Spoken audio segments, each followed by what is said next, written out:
Did you get out of bed this morning and think to yourself, I should probably learn to sew today? That's something I should probably work into my agenda. If you got a sewing machine and you want to learn how to use it, this is the project to start with. It's super simple. It's very rewarding when you're done, and you can make a million of these and make your living room look super extra awesome.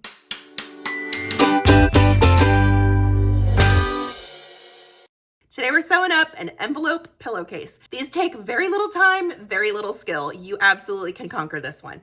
What you're gonna need is a pillow form. I ordered these on Amazon. This is the 20 by 20 inch pillow form. This is my favorite size. I don't like the smaller pillows. Like, what good is that gonna do me to have a little miniature dollhouse pillow under my head? I need a big mama jamma while I'm sitting on the couch. So these came in a 3-pack on Amazon. I'll link it below. If you're new here, you'll also find quickly that I love Dollar Tree and showing you Dollar Tree options, and you can absolutely find pillows at Dollar Tree and cover them with this envelope pillowcase. So go find an ugly pillow at Dollar Tree and cover it with a cute pillowcase.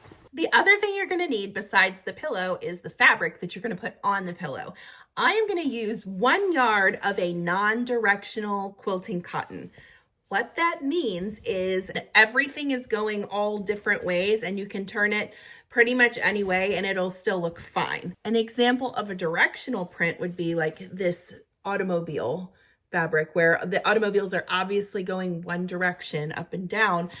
If you choose a fabric like this, that's fine, but you might need to add some extra fabric into your cutting measurements. So I would guess you'd probably need at least 1.5 yards if you're going to do a directional print. And that's totally fine. I just want you to be aware of that as you're picking out your fabrics. Non-directional prints give us a little bit more opportunity to squeak by with a little less fabric. So let me show you how to cut this. The first square that I'm going to cut is 21 by 21 inches. I'm going to assume that you do not have cutting tools right now because you're just starting out. Later in the project, I'm going to show you how to use a rotary cutter, an acrylic ruler, and then your cutting mat. But for right now, let's pretend that all you have is a ruler, a 12-inch, just like grammar school ruler, and a pair of scissors and a marker. That's how we're going to cut this first set, and then I'll show you the other ways. The first thing you need to know about fabric is that it has a selvage edge, and this is a bound edge of your fabric. It does not fray, and it's a good kind of directional, sort of helps you figure out where you are on your fabric type of thing. And the good thing about it in this project is it is perfectly straight. This white line right here is perfectly straight. So we can line our first ruler line up with this line and cut in from the selvage. You don't ever want to try and sew in this selvage area. You want to cut and sew up here. So we're going to lay this on the table, and let me show you how I'm going to measure this out just using a regular ruler. With my regular ruler, I'm going to line the ruler up with the bottom edge of my fabric to make sure that I get a nice straight line. And starting in from the selvage, so I'm not drawing on the selvage lines, I'm going to draw a 12-inch line because that's as far as my ruler goes. 12 plus 9 is 21. So we'll draw from that line over 9 inches. Perfect. And now we're going to draw up 21 inches. So I'll line my ruler up with my bottom line to make sure that it's going straight. And we'll do 12 and another 9. And like legit, this is your first sewing project. It doesn't matter if it's perfect. It's not supposed to be perfect. You're learning. It's supposed to just be fun. Turn your fabric again. And this time we're going to draw that nice line right here. Line your ruler up with the selvage, the edge of your fabric. 12 inches plus 9. Then the last thing you do is just connect your lines together. Once you have your square drawn, all you have to do is take your scissors and cut the lines. Just like that. So I'm going to cut this out using my scissors, and I'll show you what I've got at the end. Take your time. You're going to be fine. There is our 21 by 21 inch square. Now for the back pieces, we're going to cut 2. And the way you figure this out is you're doing a 21 by 21 inch pillow, right? You're going to divide 21 in half, so you get 10.5, and then add 3. which gives you 13.5. And we're going to cut 2 pieces that are 21 inches tall and 13.5 inches wide. And those will be our back flap pieces. Lay it out on your table, and let's just focus on cutting one of those pieces right now. So I'm going to show you how to use the acrylic ruler this time in case this is something that's interesting to you. Line it up with one of the measuring lines on your mat and get a nice clean edge. Then we're going to measure 13 inches across. So actually 13.5, apologies. So we've got 13.5 right here. And I'm going to take this back over here, cut that straight up. Okay, so now our 2 side edges are good. Now we need to just make this 21 inches tall. So let's go here, lay it along one of your lines to get the measurement straight, and trim it up, squared off edge, and then turn it and measure 21. So you can see this is a little bit faster, and as you grow in your sewing journey, this may become something you're interested in, and that's great. If not, that's also fine. So I've got one of these. Now my trick for this second piece, instead of doing all of that measuring again, is I'm just going to lay it right on top. I can pull this all the way down. That's one less cut to make because this is a nice, clean, even edge. And I'm just going to lay my acrylic ruler down and trim it up right along the edge. Always close your rotary cutter between cuts because you don't want to get hurt. These blades on here are super sharp. Okay, line it up at the top.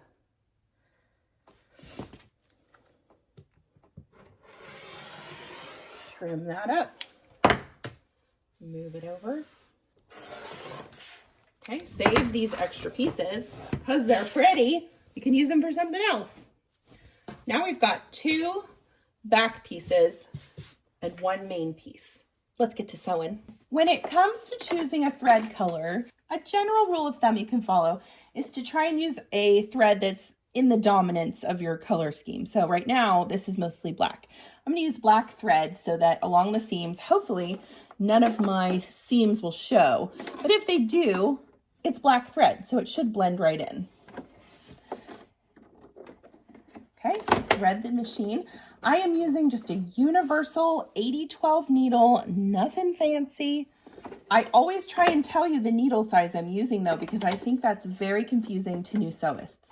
You do have to change the needle on your machine occasionally. I know that might freak some of you out, but you will be so pleased when you do because it makes all the difference in the world. All right, let's go to the ironing board and I'm going to show you how to iron these side seams here that we're about to sew. Sometimes it's hard to visualize these projects, so let me try and mock it up for you. This is the back of your pillow, and so we are going to be folding this little edge in and sewing it. We're going to double it up so no raw edges are showing. And then we're going to do the same little hem on this side seam, and ideally they will crisscross to create a flap that you can then slide the pillow in. Okay, but to achieve that, the first thing we have to do is iron up our hem a little bit. We are going to do a 1/4 inch hem on this project. And since we used a non-directional print, it doesn't matter which side I use. We're going back to the regular old school ruler because that's what I am assuming you have. And I want you to fold this little edge in right here and measure it. Okay, that's 1/4 inch. So I am going to press that. And once I get a little bit of the way up, fold it down again, measure it, and make sure that you're sticking with that 1/4 inch. Try and keep this as even as you can.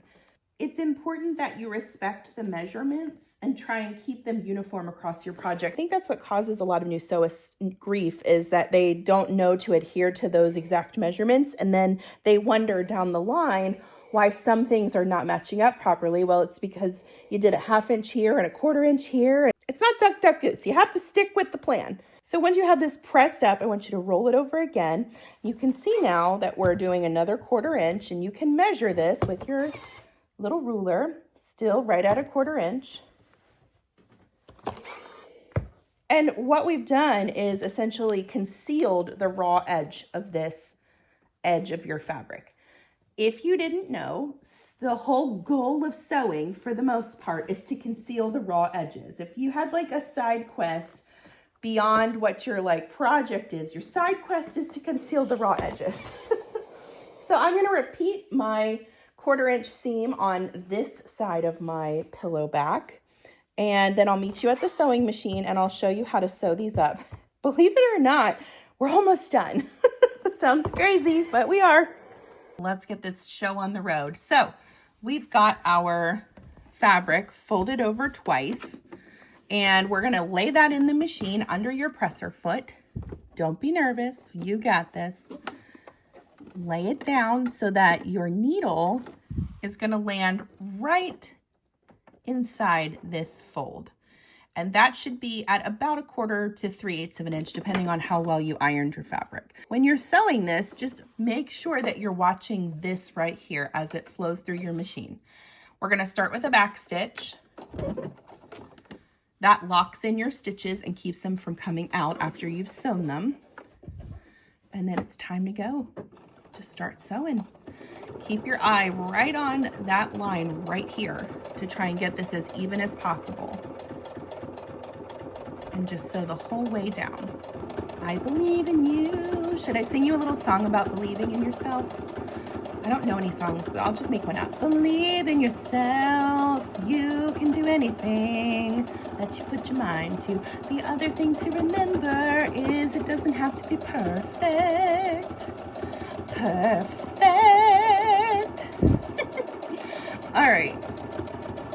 Finish that line of sewing. And once you reach the end, back stitch. So good.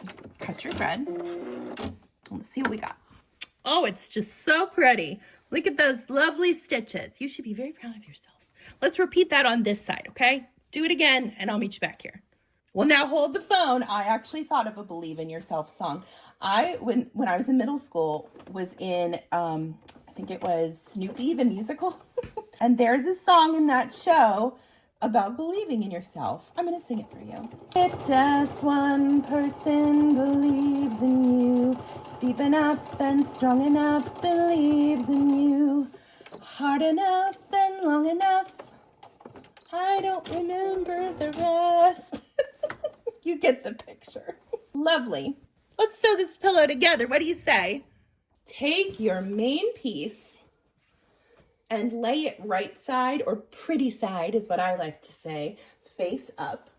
Now, if you have some pins or some sewing clips, they would be helpful. I prefer to use sewing clips that look like this. You can get them on Amazon. They're just a little easier and less chance of sticking yourself. But if all you have is pins, that's fine too. Let me show you how we're gonna mock this up. Take one of your back pieces and lay it pretty side down with the hemmed part in the middle. And we're going to match these raw edges. And a raw edge is your unfinished edge of the seams of the fabric. So I've got these all matched up, and that's where I'm going to pin or clip. Whatever suits your fancy. Now, as you may imagine, we're going to have to sew again. Don't freak out. It's going to be fine. You've already done most of the hard work. Now we're just setting it up for success and snuggles. So the plan here is we're going to sew a U shape. This way, down, and across. So I'm going to start up here. Let me show you.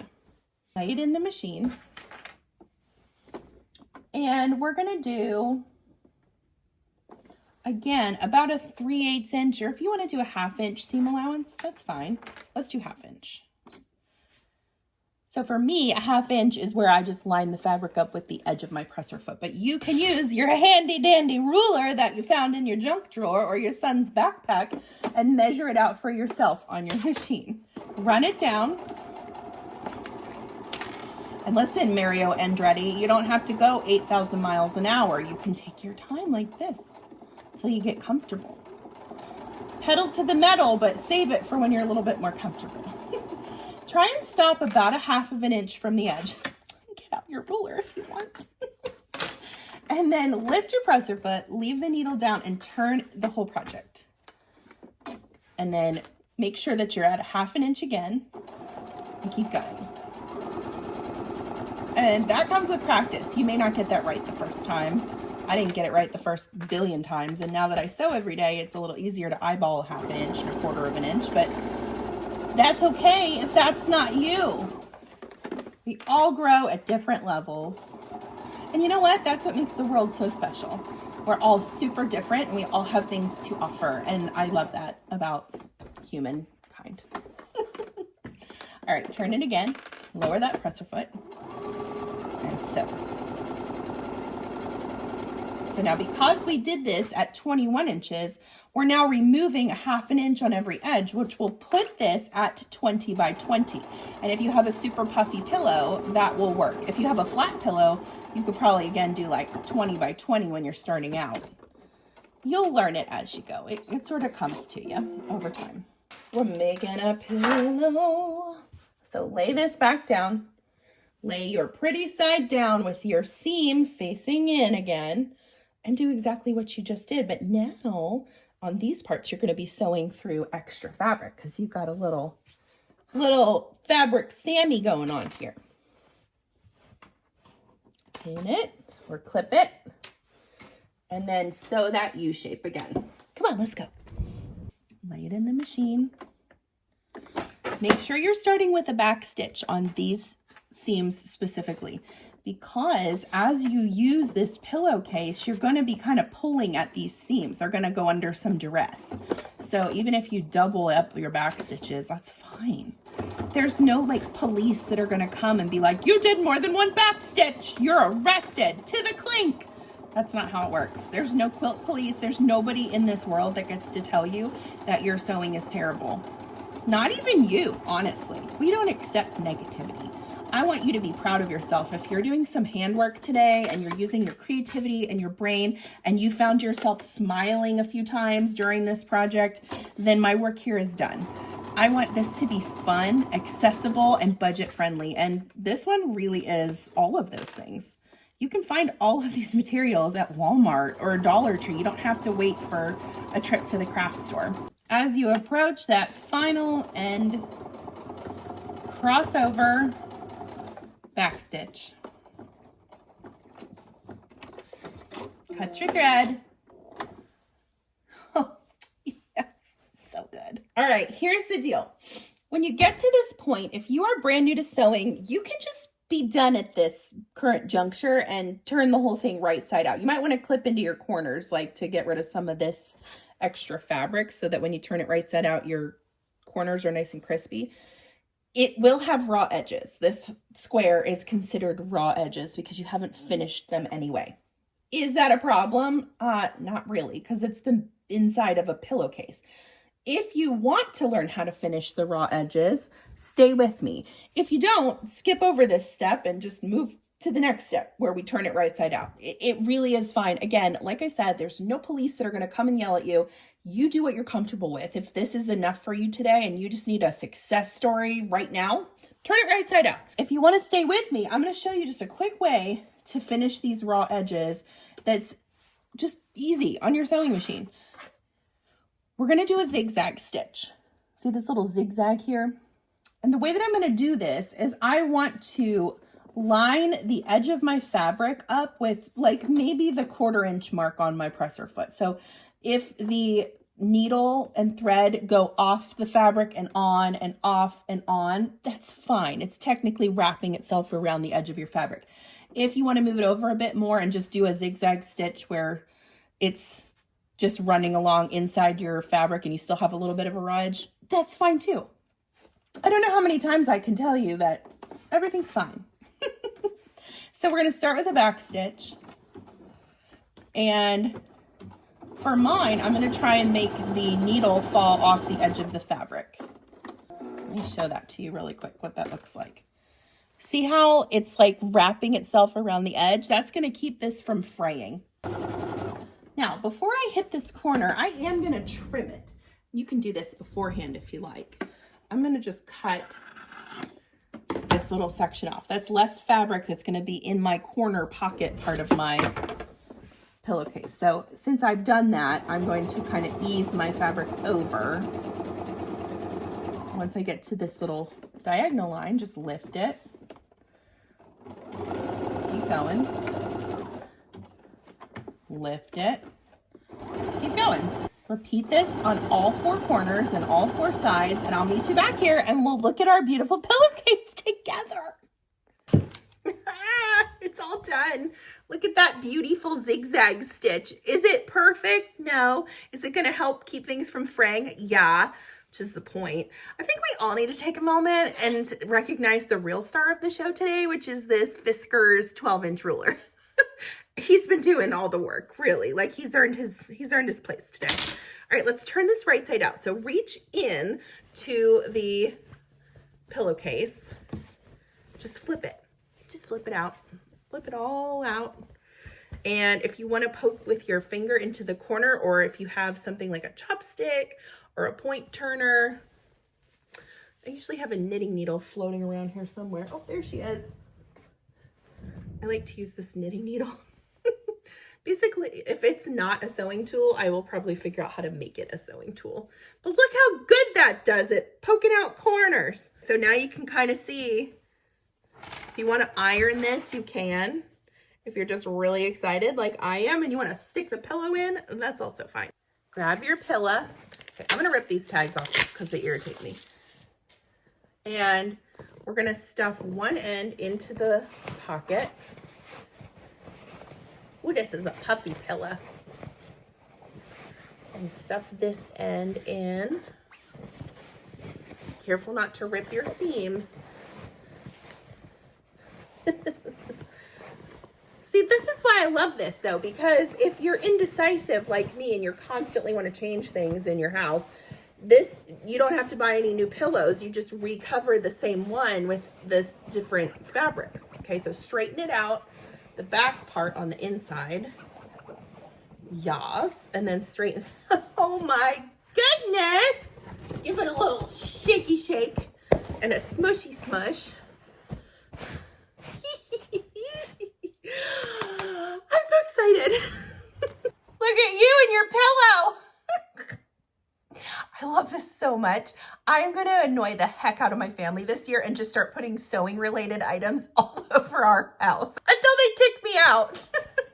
So there's your beautiful envelope pillowcase. I'm sure you're going to do a great job. If you want to send me pictures, please feel free. I love looking at your projects. I'm just pleased as punch with this. It is so darn cute. So there you have it, the envelope pillowcase tutorial. Thank you so much for following along with me today and listening to my awful singing and my crazy antics. If you like what you see here, I'm Chelsea with She Sew Seams. I love doing these budget-friendly, beginner-friendly tutorials. I want you to feel empowered and excited to go into your sewing room and know that you can make something that you will actually use. Thanks again for following along, and I'll see you next time.